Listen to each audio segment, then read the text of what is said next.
गुरु भक्ति योग।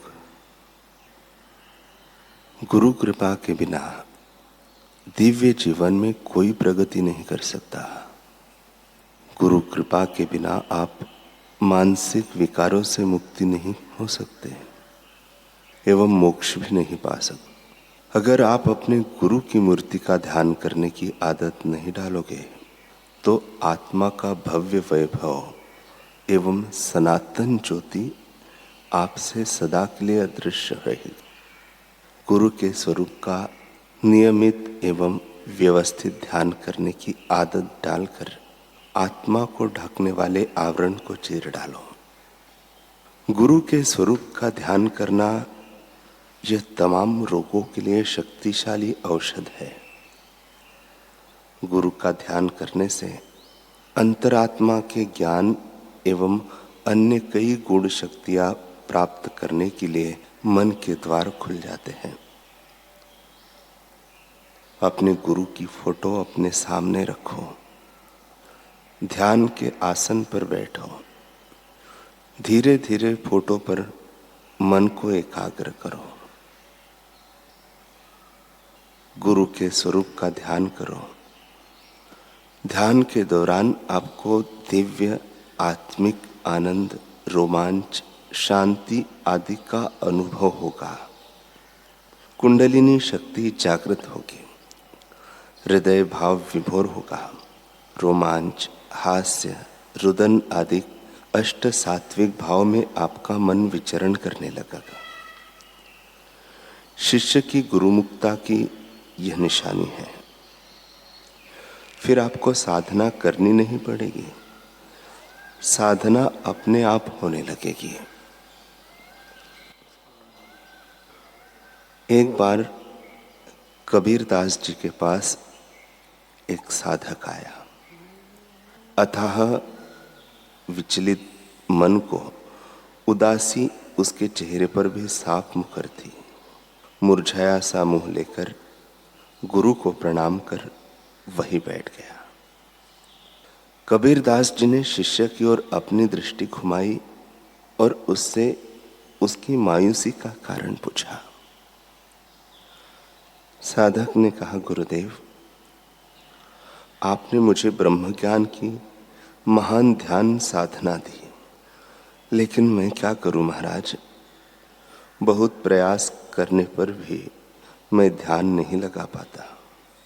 न जाने कैसे कर्म संस्कारों को अपने संग जमा कर लाया हूं कि आंखें मूंदते ही मन विचारों की गलियों में दौड़ने लगता है। मैं चाहकर भी इस मन को टिका नहीं पाता। मैं क्या करूं? कबीरदास जी ने कहा, दुखी मत हो वत्स, चलो मैं तुम्हें इस समस्या के समाधान हेतु आज एक उपाय बताता हूं। जब भी तुम्हारा चंचल मन ध्यान में टिकने से इनकार करे तो इस सूत्र का सहारा ले लिया करो। ध्यान मूलम गुरोर मूर्ति, अर्थात आंखें मूंद कर सर्वप्रथम गुरु की मूर्ति का ध्यान किया करो। उनके दिव्य स्वरूप की आभा में मन को रमाते हुए ध्यान की गहराइयों में उतर जाओ।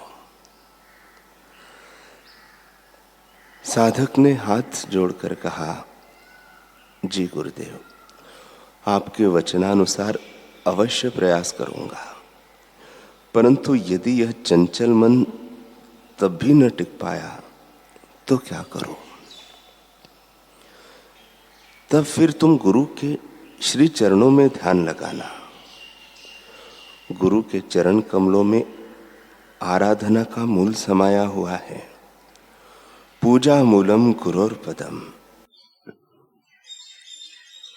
साधक ने कहा, गुरुदेव, मैं पूरा प्रयत्न करूंगा, पर मुझे क्षमा करें।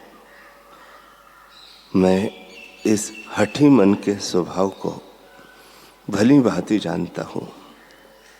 यदि तब भी इस मन ने अपनी ढीठता न छोड़ी तो मैं क्या करूं?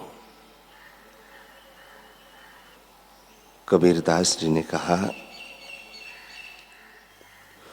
यदि तब भी मन न लगे तो फिर तुम उन वचनों का स्मरण करना जो कभी तुम्हारे गुरु ने तुमसे कहे हो, क्योंकि गुरु के वचन महामंत्र हुआ करते हैं।